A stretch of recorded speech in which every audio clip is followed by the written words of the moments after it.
Os que com lágrimas semeiam, com júbilo ceifarão. Quem sai andando e chorando enquanto semeia, voltará com júbilo trazendo os seus feixes. Salmos 126, 5 e 6.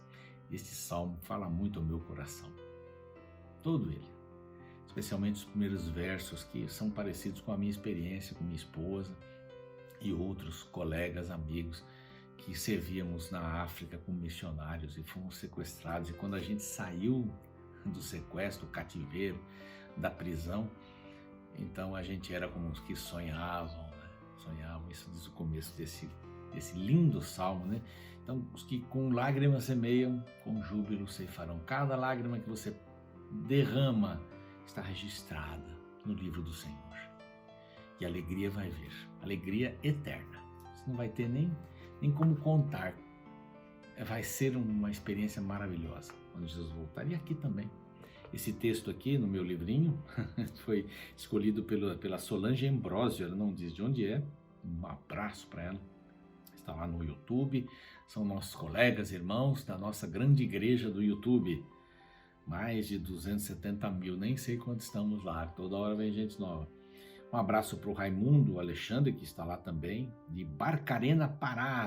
Opa, que beleza, hein? Olha aí. E a Edna, só tem o primeiro nome, Edna, de Pariquera Sul. Pariquera, né? Assim que se fala. Perto de Registro, ali o Vale do Ribeira, lindo, famoso. Eu gosto demais daquelas cidades, viu? Sou apaixonado pelo Vale do Ribeira. Trabalhei muito ali, foi muito legal. Mais um abraço para você que está no YouTube, Reavivados por Sua Palavra NT, esse é o nosso canal. Você que está no NT Play, também está tendo conteúdos diferentes aí, muito bom para você escolher. E você que nos acompanha às 6 da manhã, às 3 da manhã, que bom começar o dia com Deus, né? Que bom começar o dia com Deus, é maravilhoso. E nós vamos estudar hoje um tema muito legal. Estamos começando João, mas estamos começando João, é o quarto evangelho. A gente não para aqui, já passamos a Bíblia toda, agora estamos voltando, tudo de novo, não é? E esse evangelho de João é bem peculiar. 92% do que está escrito aqui não se encontra nos livros sinóticos, ou sinóticos da mesma ótica, né? Mateus, Marcos e Lucas. A gente vê que muito de Mateus e Lucas, né, mais de 90% aí no caso, estão em Marcos, que foi o primeiro livro a ser escrito. Aqui, João escreve para judeus e para gentios. Problemas que aconteciam na igreja, a imagem de Jesus. Jesus é homem, não é homem? Jesus nasceu como um fato milagroso, só de Maria e do Espírito Santo, depois incorporou em Jesus o humano, quando foi para fazer o ministério dele com 30 anos, voltou o Jesus divino, na hora de morrer saiu divino, entrou humano, a confusão, né? Eles achavam que Jesus era um anjo bacana, criado por Deus também, então ele tem que mostrar que ele era Deus aqui. E o tema central do livro é: Jesus é o Filho de Deus. E se nos entregarmos a Ele, teremos a vida eterna. E o versinho que eu separei para você aqui, é o capítulo 20, 30 e 31, é o centro. Esse aqui é o verso central. Que diz assim: na verdade, fez Jesus diante dos discípulos muitos outros sinais que não estão escritos neste livro. Estes sinais, tem 7 sinais aqui. Alguns vêm no 8º sinal aqui também, a pesca maravilhosa, né? É o capítulo 21. Mas esses sinais que estão aqui, 7 ou 8, conforme alguns queiram, né? Foram registrados primeiro, para que creiais que Jesus é o Cristo, Filho de Deus, e crendo tenhais vida em seu nome. 2 coisas, diz aqui, para que você creia, e crendo tenha vida no nome dele, porque ele é o Filho de Deus, ele é igual a Deus, ele é Deus. Então essa é a conversa o tempo todo aqui, do capítulo, ou dos capítulos de João, não é? Foi escrito mais ou menos no ano 90, 80, por aí, em Éfeso possivelmente. E ele tem 3 temas, a divindade, a expiação e a vida eterna. Divindade, expiação e vida eterna. Então, logo após o intervalo, a gente vai começar a estudar esse livro extraordinário. Sai daí, a gente volta já já.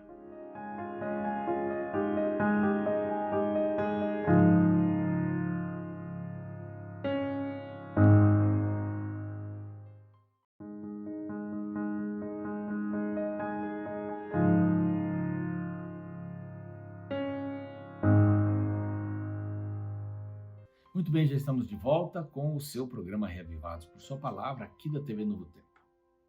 Um momento especial, estamos começando o 4º Evangelho. Mais 90% desse Evangelho não se encontra nos 3 outros. É inédito, podemos dizer assim, né? Se dá para usar essa palavra. O tema central é Jesus como Filho de Deus, igual a Deus. É Deus, não é inferior, não é? É Deus, totalmente Deus e totalmente humano. Então esta é a preocupação de João para resolver um problema que já estava acontecendo. O tema principal é a divindade, expiação, a vida eterna. São esses os temas mais importantes aqui. E a gente que quer estudar a respeito de Jesus, né, gosta de Jesus, quero oferecer rapidinho para você esse estudo bíblico aqui, Ensinos de Jesus. São 18 lições, aqui está o telefone, pode pedir quantos você quiser para a família toda. Importante você estudar a palavra. O que Jesus disse sobre, ele vai falar aqui sobre o Espírito Santo, vai falar sobre a santificação, vai falar sobre as tradições, sobre a oração, uma porção de coisas. Mas olha aqui, João fala sobre divindade, expiação, vida eterna.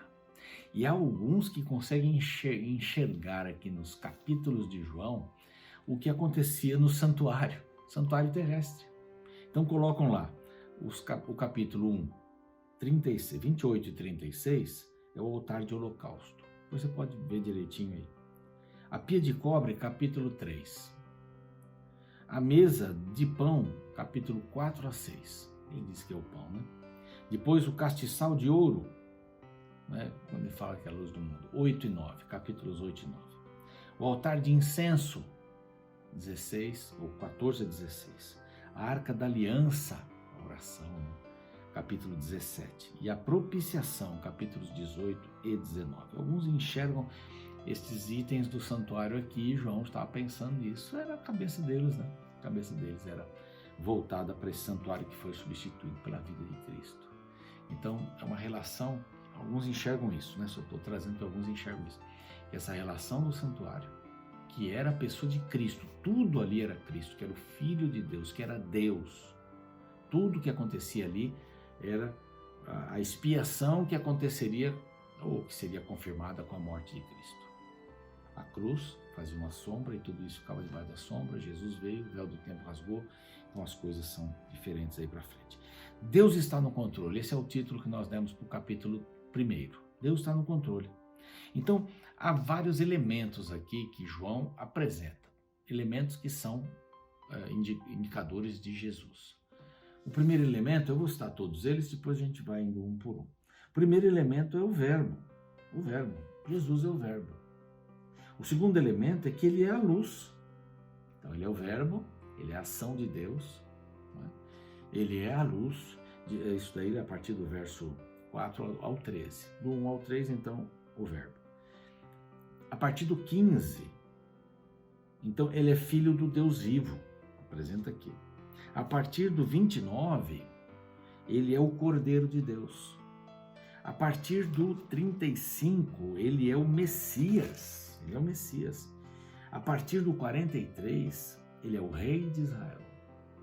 E finalmente, dos versos 49 para frente, é o Filho do Deus vivo. Aí volta lá atrás um pouquinho, que nós já vimos, né? Filho do Deus vivo. E aí termina o capítulo. Então vejam quantos elementos: o verbo, a luz, Filho do Deus vivo, o Cordeiro de Deus, o Messias, o Rei de Israel. Então o primeiro capítulo é estonteante, porque João já vai dizendo, olha gente, esse daqui não é um anjo não, esse aqui é o Filho de Deus. E na frase, esse aqui, o Logos, né? O verbo é Logos, aqui tem livros, tem teses sobre o Logos, mas parece ser alguma coisa simples de se entender, né? O verso 1 diz assim, no princípio era o verbo estava com Deus e o verbo era Deus. O princípio qual? Sei lá, é o princípio da eternidade, não tem princípio. Quer dizer, no início estava tudo lá junto, estavam todos juntos, a Trindade. E aqui diz que ele estava no princípio com Deus, então ele era Deus. Então não tem essa divisão de dizer, não, ele é inferior, veio depois, Deus o criou. E olha aqui, aqui aponta este verbo como o Criador. E o verso 3 diz que todas as coisas foram feitas por intermédio dele, e sem ele, nada do que foi feito se fez. Ponto. Então nós temos aqui a preocupação de João, já mostrando que desde o início, Jesus estava com Deus, com o Pai, porque essa é a relação que nós entendemos como seres humanos. Pode ser que nós aprendamos outras coisas a respeito da pessoa de Deus ou da divindade. 3, que são uma divindade. Cristo está em Deus e foi o Criador. E lá no começo, Gênesis 1, o que a gente vê sobre a criação, né? Deixa eu ver se eu consigo abrir a Bíblia aqui. Consegui. No princípio criou Deus o céu e a terra. E a terra era sem forma vazia e havia sobre a face do abismo e o Espírito, havia trevas, né? E o Espírito de Deus pairava sobre as águas. E está ali, já foi uma ligação. Pai, Filho e Espírito Santo na criação.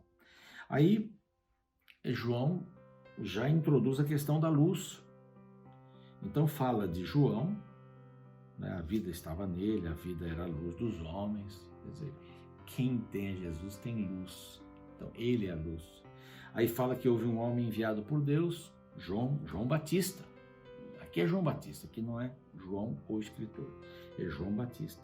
Este veio como testemunho para testificar a respeito da luz. Então, ele chama de verbo até o verso 3, agora ele chama de luz. O verso 8 diz assim: ele não era a luz, João Batista, mas veio para que testificasse da luz, a saber, a verdadeira luz que vinda ao homem ilumina todo o homem. Esse aqui é o verso central, do 1 ao 18, esse aqui é o central. Dizem que é um quiasmo que vai rimando a primeira ideia com a última, a segunda com a penúltima, e o central é esse aqui, a saber, a verdadeira luz vinda ao mundo que ilumina todo homem. O verbo estava no mundo, verso 10. O mundo foi feito por ele, por intermédio dele, mas o mundo não o conheceu. Veio para os seus e os seus não o receberam. Aqui está Jesus, que veio cumprir tudo aquilo que os profetas falaram no passado, mas a todos quantos o receberam, deu-lhes o poder de serem feitos filhos de Deus, a saber, aos que creem no seu nome. Então, se há uma palavra que é vida, João vai ser traduzido numa palavra só, vida, vida. Veio trazer vida, veio nos dar poder de sermos filhos de Deus. Olha que interessante, que coisa linda. Sou filho de Deus, se eu aceito o Senhor como meu Salvador. Né? E o verso 14, né, que combina muito com o verso 3, e o verbo se fez carne e habitou entre nós, cheio de graça e verdade. E vimos a sua glória, glória como um unigênito do Pai, quer dizer, igual ao Pai. Monogenes, único da espécie. Não é normal. Ele precisou vestir o paletó da humanidade para morrer por mim e por você. Ele era o verbo, ele era a luz, agora ele é o Filho de Deus.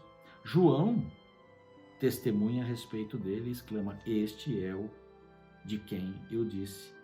O que vem depois de mim, contudo, a primazia, portanto, já existia antes de mim. Ele fala de Jesus, ele prega Jesus, mas ele confirma aqui que ele já existia antes dele. Antes dele. Pelo que a gente sabe, Isabel, a mãe de João, estava grávida antes de Maria. Então João nasceu primeiro, mas ele diz aqui, ele veio antes de mim. Veio antes de mim. O Filho de Deus veio antes de mim, do Deus vivo. Porque todos nós, verso 16, temos recebido da sua plenitude graça sobre graça. Quer dizer, todo o evangelho que eu preguei está centralizado nele. A verdade foi revelada por ele. A lei de Moisés e tal, ele menciona que ninguém jamais viu a Deus, verso 18. O Deus unigênito que está no seio do Pai é quem o revelou. Jesus é a revelação de Deus. Quer saber quem é Deus? Olhe para Jesus. Porque Jesus é Deus. Ele veio revelar, e só quem é pode revelar. Lá em Hebreus 1:3 fala sobre isso daí. A glória do unigênito. Aí João Batista repete o seu testemunho. Este foi o testemunho de João, verso 19, quando os judeus lhe enviaram para Jesus, sacerdotes e levitas: quem és tu? Você é o Cristo? Olha, a mesma pergunta que fizeram para Jesus, só que lá no Sinédrio, já para matar, já estava feito o negócio. Sabe quando você vai julgar, mas já está pronto? O julgamento foi assim. eu não sou o Cristo. Então quem você é? Elias? Outro profeta? Falou, não sou, eu sou João mesmo. Eu sou João. Sou João. Então declara-nos quem você é. Ele fala assim, eu sou, verso 23. Eu sou a voz do que clama no deserto. A secura dos corações, não no deserto só, deserto, embora ele estivesse lá. Mas eu sou a voz do que clama no deserto, endireitai o caminho do Senhor, como disse o profeta Isaías. Então João estava cumprindo aquilo que Isaías falava e tinha consciência disso e falou a respeito disso. Ele fala que Deus é Pai, é visto e conhecido pelo Filho, o Deus unigênito. Então aqui está o Filho do Deus vivo. Então, Verbo, luz, Filho do Deus vivo. Agora, Cordeiro, João Batista ainda, olha quanto ele fala de João Batista, né? Dá o testemunho aqui e tal. Ele diz assim, que eu batizo com água, mas aquele que vier, versos 26, 27 e 28, esse vai batizar com o Espírito, né? Eu não sou nem digno, ele não fala em Espírito aqui, mas está implícito. Ele é muito maior do que eu. Eu não sou digno nem de desatar a sandália dele, que é um trabalho de escravos, nem isso eu sou digno. Então essas coisas se passaram em Betânia, do outro lado do Jordão, onde João batizava. Agora mais de João. João viu a Jesus e disse assim, nessa sequência, né, ele fala isso no dia seguinte. João via Jesus no 29 e diz o quê? Esse é o Cordeiro de Deus que tira o pecado do mundo. Então, ele é o Verbo, ele é a luz, ele é o Filho do Deus vivo e agora a partir do 29, ele é o Cordeiro de Deus que tira o pecado do mundo. Ele é o único, né? Apocalipse 5, lá, 7 a 10, fala que ele é o único que pode abrir os selos, né? O Cordeiro. Então, aqui nós encontramos a ideia do altar, né? O Cordeiro no altar, como vimos ali, o altar do holocausto, essa ideia do templo, né? Lembra que eu falei no começo? Aqui é o altar. Aqui eu não vou seguir todo esse caminho aqui, mas só para ter uma ideia, o Cordeiro era colocado ali. É este a favor de quem eu disse, após mim vem o varão que tem primazia, pois já existia antes de mim. De novo ele fala isso. E João batizava com água. E Jesus veio para ser batizado por João, diz aqui. E aparece o Espírito Santo. Espírito Santo. Sobre quem pousar o Espírito Santo, esse daí é o Filho. Então, o Cordeiro. Agora o Messias. A partir do verso 35, aí... No dia seguinte, estava João outra vez na companhia de 2 discípulos e disse assim, olha, esse é o Cordeiro de Deus, pode segui-lo. E os 2 discípulos o seguiram. E Jesus viu e disse, o que estão fazendo aí? Estamos seguindo. Rabi, onde que você vive? Eu não tenho lugar onde eu vivo. Venham ver onde eu estou aí temporariamente. Era André que levou Simão, né? A Bíblia diz aqui no 42, né? E o levou, olhando Jesus para ele, diz, tu és Simão, filho de João, tu serás chamado de Cefas, que quer dizer Pedro, você é uma pedrinha da rocha. Aí então Jesus, o Messias, podem segui-lo, esse é o Messias. Aí vem a ideia do rei de Israel, do 43 em diante. Aí vem essa questão dele encontrar Filipe, né? E depois Filipe encontrou Natanael e disse, achamos o que vem, o que Moisés escreveu na lei, achamos. Ele é Jesus, filho de José.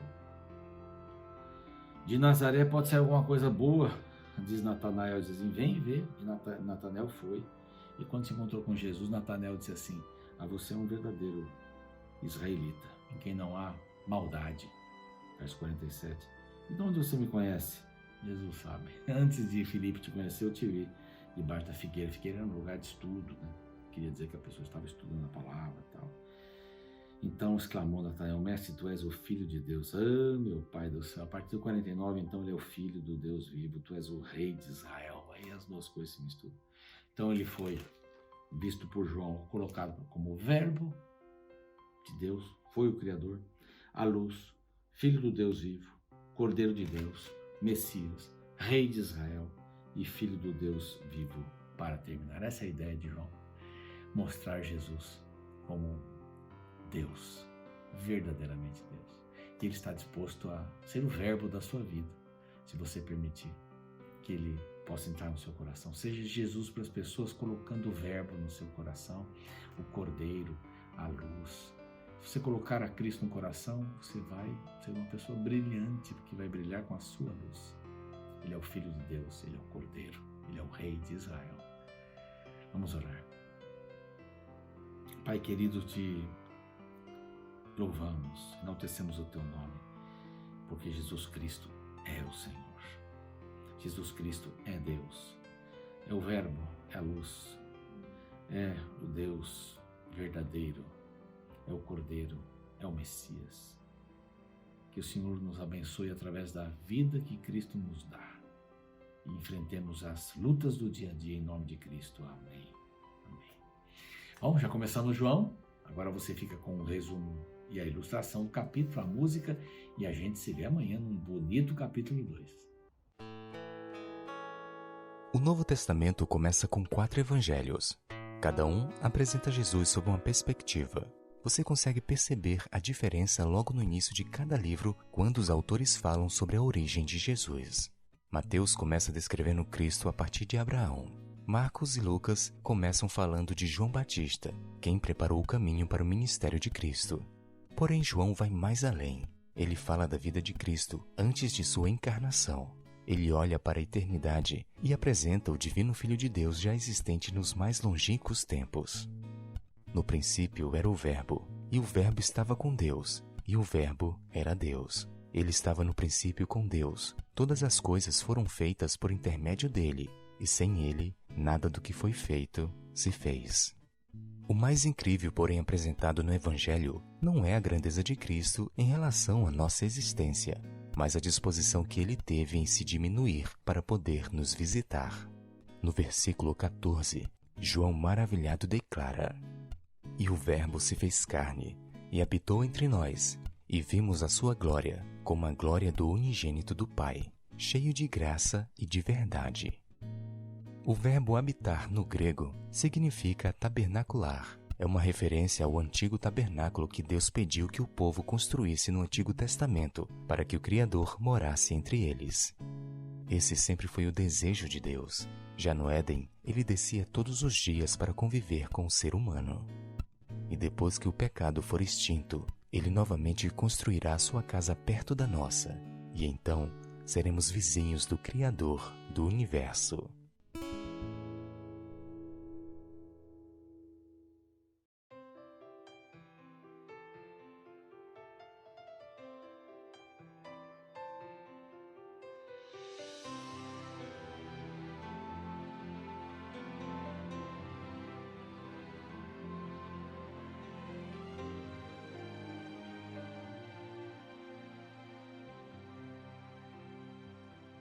Eu quero habitar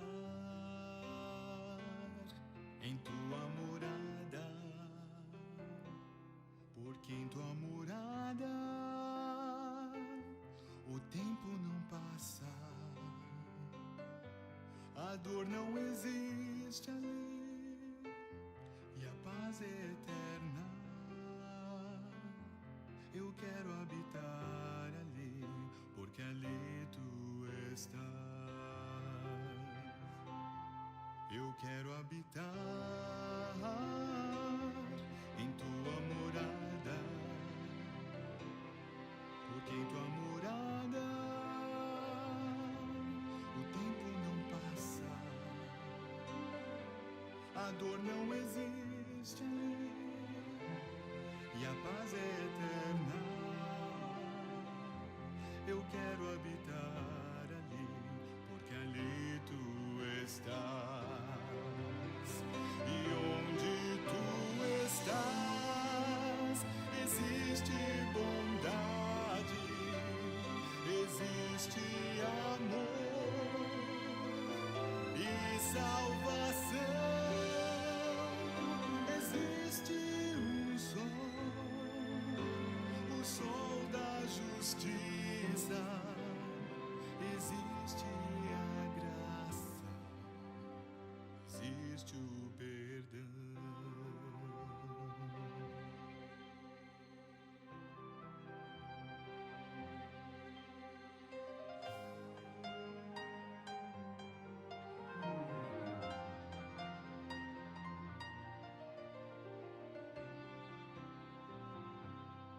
Eu quero habitar em tua morada, porque em tua morada o tempo não passa, a dor não existe ali e a paz é eterna. Eu quero habitar ali, porque ali tu estás.